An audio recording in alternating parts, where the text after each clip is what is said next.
Hi, everybody. Welcome to Money Matters TV. My name is Steve Rosenberg. I am the principal of the GSD Group, and I provide fractional CEO and COO services in the not-for-profit and for-profit industries.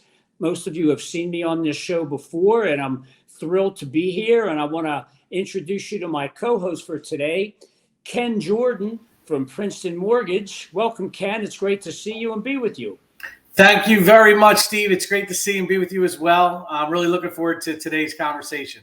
Yeah, so Ken and I are going to talk for a few minutes. Then we have a fantastic guest in Wayne Kimmel from 76 Capital we're going to get to in a few minutes. But Ken, yes, I have questions. I'm not a financial guy, but the one thing that I know is I ran into a friend of mine on the street yesterday who's in the title business. And I said to him, how are things going? And he put his head down and he went like this and he said, I don't want to talk about business. And I was reading about the Mortgage Bankers Association and about how they're projecting, loan originations to be down about 10% from year over year, 23 to 22. Where are you guys? How are you guys seeing the marketplace right now? It is a difficult environment, I think, for real estate agents, title companies, and loan originators. There are some companies that are, I guess, doing better than others for various reasons. Princeton specifically is doing well with growth and attracting new talent, which is a good thing. But all in all, you're looking at an industry that went from $4 trillion in 2021 to $2 trillion in 2022 to, if we're lucky, $1.1 trillion in 2023. And that kind of a drop off has ripple effects not only throughout the real estate industry, but the economy as a whole. And I think that right now, myself as an originator and a branch leader, my role is it's axe sharpening season, right? We just got to get out there and work on our soft skills, make sure that we're meeting with more people and doing everything we can to build the relationships that are going to carry us forward when the market turns around. But it is a tough paper route right now. And I would think that one of the reasons that it might be down is because for so many years during the bull market, people spent a lot of time refinancing. The rates were low, and people that had 4 and 5 and 6% mortgages were refinancing at 2.25, or even lower. And now the refis are really probably not existent. Am I correct in that assumption? Absolutely. The drop off in volume is twofold. One, rates being up, the opportunity to refinance is essentially limited to folks who are looking to try and take advantage of the equity that's in their property. So they're going to take some equity out of their home to pay off some debt. A cash out refinance is one of their options, but that's pretty much the only refinance option that's out there. We do have some situations, whether it be, divorce and things like that. So you're left with just purchase business. And the reason we're running into volume issues on the purchase business side is for what you just said. If I'm a homeowner and I'm sitting on a 2.5% interest rate, even if I wanted to move, I really got to weigh my options. Do I want to walk into a new home at a much higher price because the values haven't gone down? They're continuing to go up. And I'm going to trade in my 2.5% interest rate for a 6.5% interest rate. It's a really difficult decision to make. Couple that with, the fact that, the inventory is so low. It's just, I feel compassion for the buyers right now because they are struggling to get their offers accepted. There's multiple bid situations, it's all due to low inventory. Yeah, I'm saying one last question before we get to the viewer question. Sure. I'm saying that particularly out in high volume suburb areas, how homes are going, multiple bids, no inspection bids, cash offers, prices are going through the roof, which is helpful, I guess, to you, but there is so much low inventory to the point that I don't think I've ever seen this in my adult life. Have you ever seen anything like this?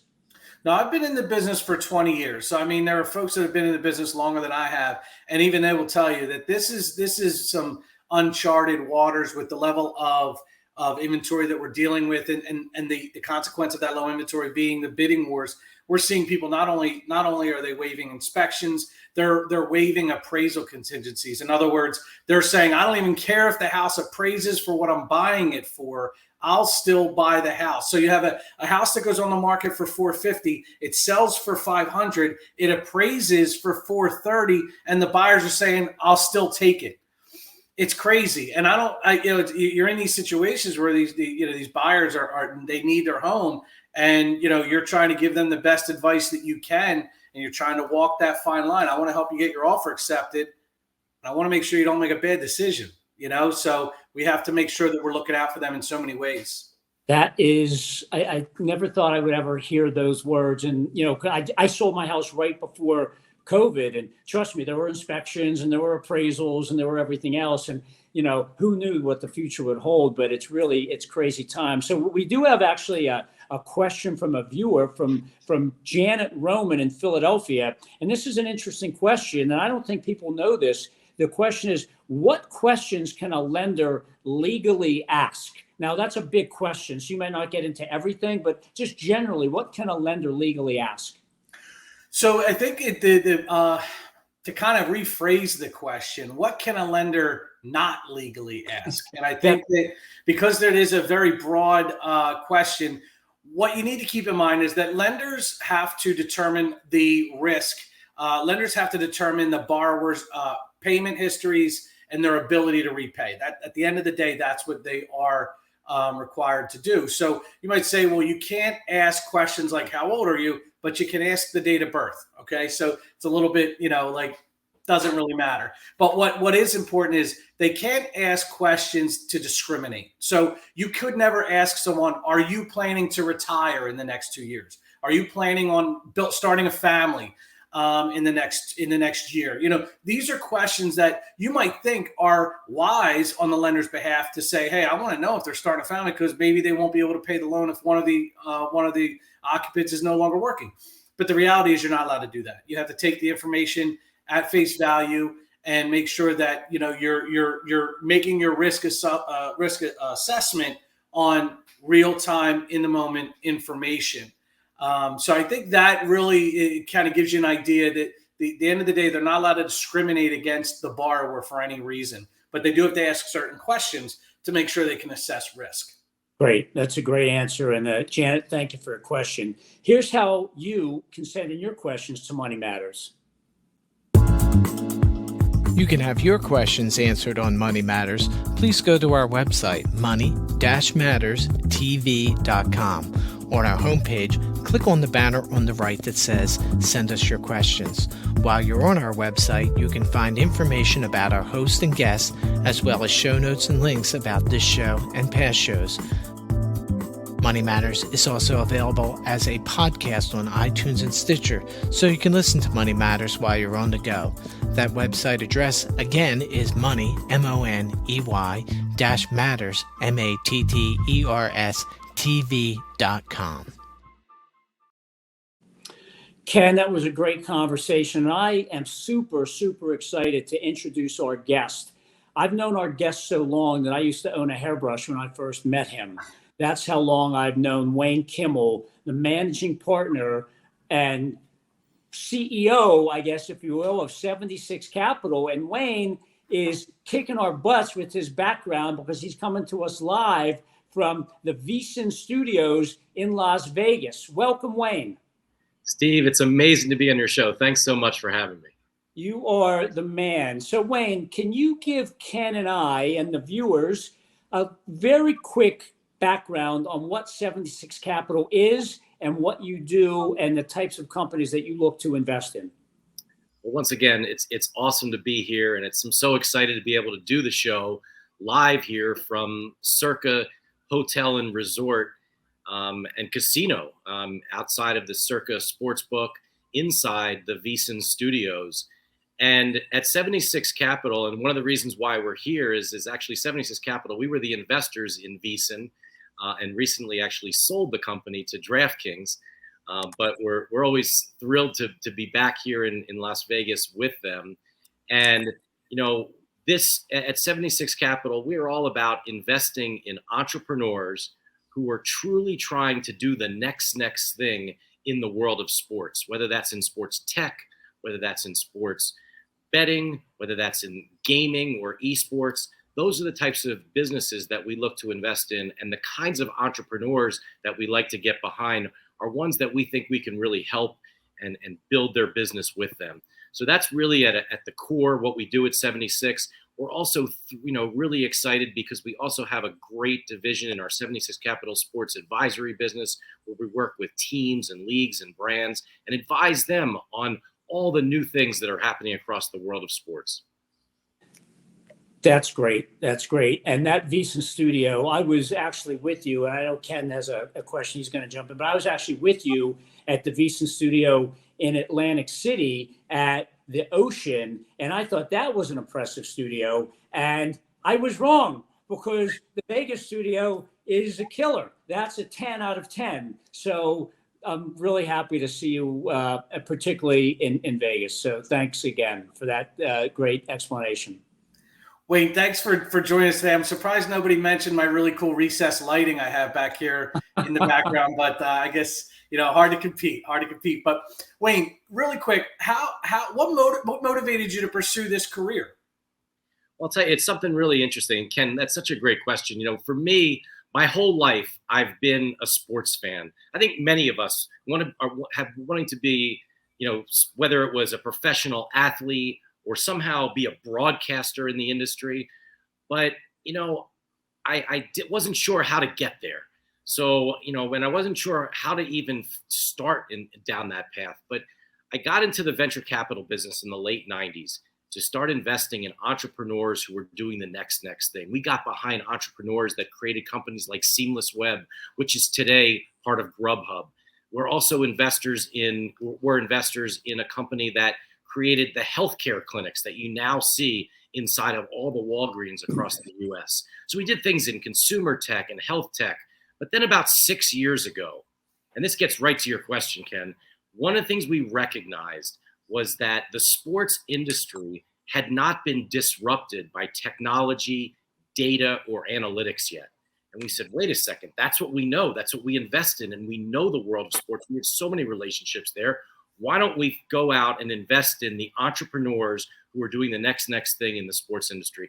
And we did that. And the perfect example is this studio, and is this network, the VEASAN network, which was started by the legendary broadcaster Brent Musburger and his nephew Brian and Bill 80 and the whole rest of the team at VEASAN. And they created this 24-hour sports betting media network that you can watch on TV today or on YouTube TV or listen to it on all sorts of radio stations and however, any way when you want to listen or consume this information. It's amazing. And it's really exciting to get behind people like Brent and Brian and Bill and, help them build something.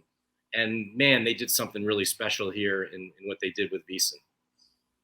Wayne, that's great. So you and I talk a lot, and we talk a lot about the convergence of sports and technology. And sports has really now crossed into so many different areas. And I always say, and I've said to you even on your show, I say sports is the opiate of the masses, because we talk about it, we watch it, we rewatch it, we gamble on it. The rise of women's sports was really unforeseen back when you and I were in college a number of years ago. And there's so many different elements. And you had a guest on your show not long ago, a guy by the name that goes by John Wall Street, who writes about sports every day. And, just today he talked about the Saudi investment in sports. So it's coming from everywhere. So, and as you sit in that unbelievable studio, really, could you have imagined the growth in just such a short time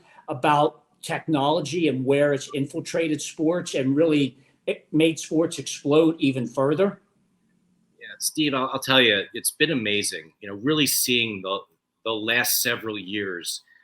My partners and I at 76 Capital, John Powell, Chad Stender, we've been talking about sports as an asset class.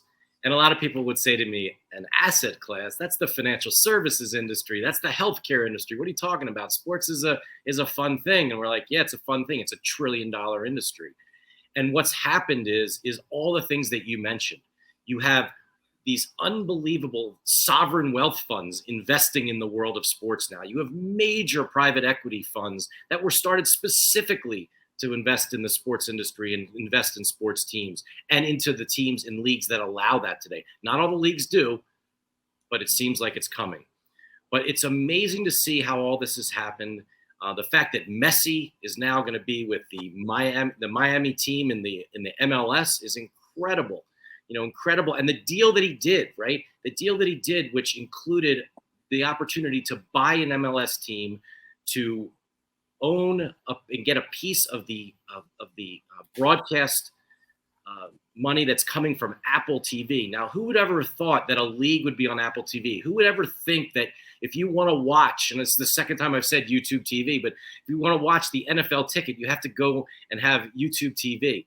Like, these are the things, the fact what Amazon has done, having Thursday Night Football, the major tech players, the major investors, the major Wall Street players, the sovereign wealth funds are all getting involved in the world of sports because it's such an opportunity to really build something. Yes, it's $1 trillion industry, but this industry is truly growing. The world of sports betting, we're sitting here, at the Circa Sportsbook, in the VSiN studio. And who would have ever thought? I mean, just today, Steve, the state of North Carolina is now a legalized sports betting state. So we're up to 39 states in the U.S. These things are incredible. And every day there's another exciting new development in the world of sports, and especially in the world of sports business. My question, you bring up a very good point. And I was going to ask, when you look at this as an asset class, do you consider the sports industry and the sports gaming industry one and the same, or do you view them as two different industries? And also what are the hazards of those two industries kind of being so closely aligned? Ken, it's really interesting. It's one of the things that we like to talk about. Is this whole convergence of the, we talk about the physical world and digital world coming together, but at the same time, you have the sports industry and then you have the gaming industry. And in the past, up until 5 years ago, which was actually May 14th of 2018, was when the big Supreme Court case was overturned. It was called PASPA, was the law that basically said you can only have sports betting in the state of Nevada. And now 39 states have passed laws to enable you to get involved, have them be able to have gaming in their states. So it's something that there's an education process that's going on. There's this whole education process around regulated sports betting. It's not like sports betting was just created 5 years ago. It's just now that it's regulated across the different states. And it's done in a very safe way so that people can make sure that and have trust in what they're doing. And that's also something that we invest in, whether it's integrity businesses or compliance businesses. It's very, very important to make sure that everything that happens across the sports betting industry is truly on the up and up. And that's something that we also believe is a really important thing. And that's happening today. Wayne, could you expand upon it a little bit further? Because, you just touched on the integrity business. And you also mentioned this is the 5th anniversary of the overturning of the law. And we are in 39 states. And we're now in a multi-billion dollar industry. It's only going to grow. There are many laws. There are many people trying to figure out, who can gamble, when can athletes gamble, as long as they're not in team facilities, that sort of thing. But the integrity piece is a real part of the puzzle that I think most people, that when they go on FanDuel or DraftKings or Caesars or wherever they go on, I don't think they're understanding or thinking about that integrity piece. And 76 Capital has played a very large role in investing in and working with the companies that deal with the integrity side. Can you expand on that a little bit? Absolutely. And I think the important thing around integrity is that we hope that you don't even know anything about it, right? You almost want it to be in the background. It's like one of those things where, when you swipe your credit card to buy something in a store or go online and buy something on Amazon, you don't really think about all the things that happen in the background. But a lot of things are happening in the background to make sure that purchase that you're making everything is done right. That only a certain amount of money comes out of only whatever you requested to come out of your bank account comes out of your bank account. Making sure that it's you that's making that purchase. So those are the types of things that have to happen also within the gaming and sports betting world. So we're investors in the companies in the background or in the infrastructure side of things, or in the industry, we call it in the regulatory tech side of things, to make sure that everything that you do when you place a bet, or if you feel like that number or that opportunity that you're placing, and making that wager on that game, that everything's truly on the up and up. Because here's the thing. In the sports industry, over the last 5 years, since sports betting has been legalized, has been regulated across the United States, over $220 billion has been bet. The American Gaming Association is the one that did this analysis. $220 billion has been bet. And what the crazy part of all that is, $100 billion of that was bet within the last 12 months. So, Steve, you can really imagine what the future is going to look like in the world of sports betting as things are really starting to ramp up right now. Amazing. Let me go to the other side of the sports technology, because you're backing companies that are investing in sports technology, and obviously data is a huge part of that. But give us an idea of how technology, outside of digital gaming and things like that, but how has technology changed sports over the last few years, and where do you see it going from here? Well, I'll tell you, certainly tech, data, analytics have really changed the world of sports. We all remember the movie Moneyball, and Moneyball was all about, this general manager who had this analytics engine to be able to bring in the best players at the lowest price and put out the best team on the field for the Oakland A's. And, there weren't many others that were really deeply doing this. Now it's happening across all sports today. All the latest and greatest technology that you see across all other sports, whether that's augmented reality, whether that's artificial intelligence, all of that is now being used within the world of sports to help teams, managers, coaches truly put a better product out there on the field or on the court or on the pitch. So you think about all these things and all this tech and all this information, but that's what's happening in many cases at the highest of levels. Imagine being able to, as a little league player, having the same information, or your coach having that information, or your mom or dad having this information. Well, those are the types of companies that we're investing in, like a company like Diamond Kinetics, that is the official, trusted youth technology provider for the Major League Baseball. We're actually putting sensors inside of bats, putting sensors inside of balls, making bats and balls smart, making basketball smart. It's really incredible what the technology can now do, and enable you as a youth athlete to have the same access to the same types of information and equipment that the professionals have. It's really amazing when you think about it. And you and I also talk about, along those lines, there's a new type of sports owner, right? The Rooneys of the Steelers, the Snyders of the Flyers, they don't really exist anymore. You have ultra high net worth people who are buying teams, not necessarily because they are fans of the team, but that's a whole nother asset class, right? Buying teams. The Washington Commanders, I think that's what they're called now, the Commanders, just sold for $6 billion with a B by Josh Harris-led group with Magic Johnson. $6 billion. At some point, Josh Harris is going to figure out how to make money off of that. But 76 has found a niche working with owners to invest in some of these tech companies, because they realize that this really is the future. You can win on the field, but there's a lot more opportunity to win off of the field financially, correct? Absolutely. I mean, and that's one of the reasons why we have not only the investments that we make to enable owners who are buying these teams at these unbelievable prices. I mean, first of all, about 10 years ago, there were only two teams in the world, not just in the NFL, in the world, that were worth over $2 billion. Today, every single NFL team is worth over $2 billion. So this unbelievable asset class. This market that we're talking about in sports has just gone crazy.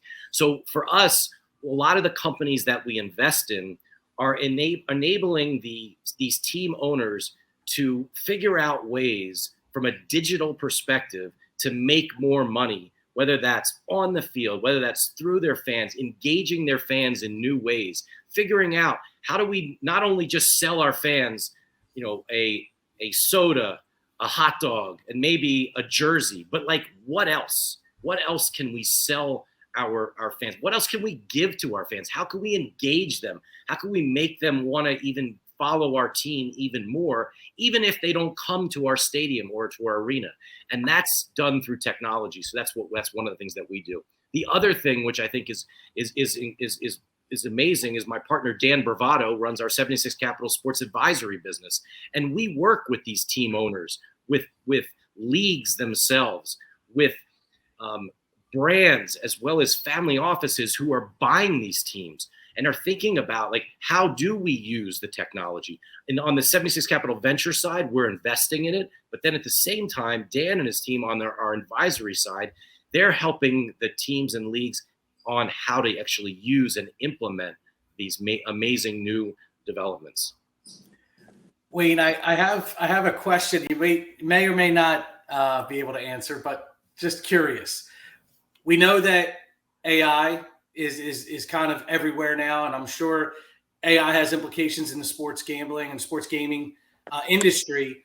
In your opinion, the rise of AI give the edge to the house or to the to the gambler?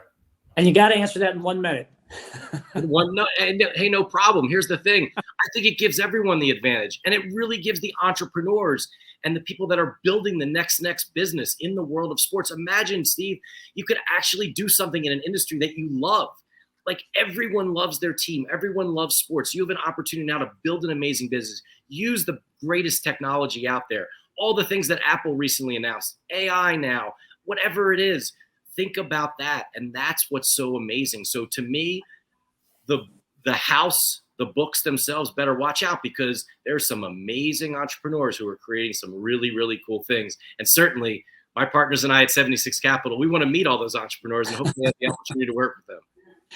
Ken, that was a great question. I wish I asked it earlier. And Wayne, thank you. This was an incredible conversation. I wish we had another 30 minutes because A, I want to look at your background longer, but B, the talk about sports and technology and gambling and gaming is incredible. And I would encourage all of our listeners to learn more by going to your website at 76capital.com and to reach out to Wayne directly. There's a lot of great investment opportunities. If you want to learn more about mortgages, reach out to Ken at Princeton Mortgage. And next week, our guest is Greg Bosch, the CEO of Panavance. And again, I want to thank you all for being here, for watching. And this is a show that you're going to want to watch more than one time. So thank you all and have a really great day.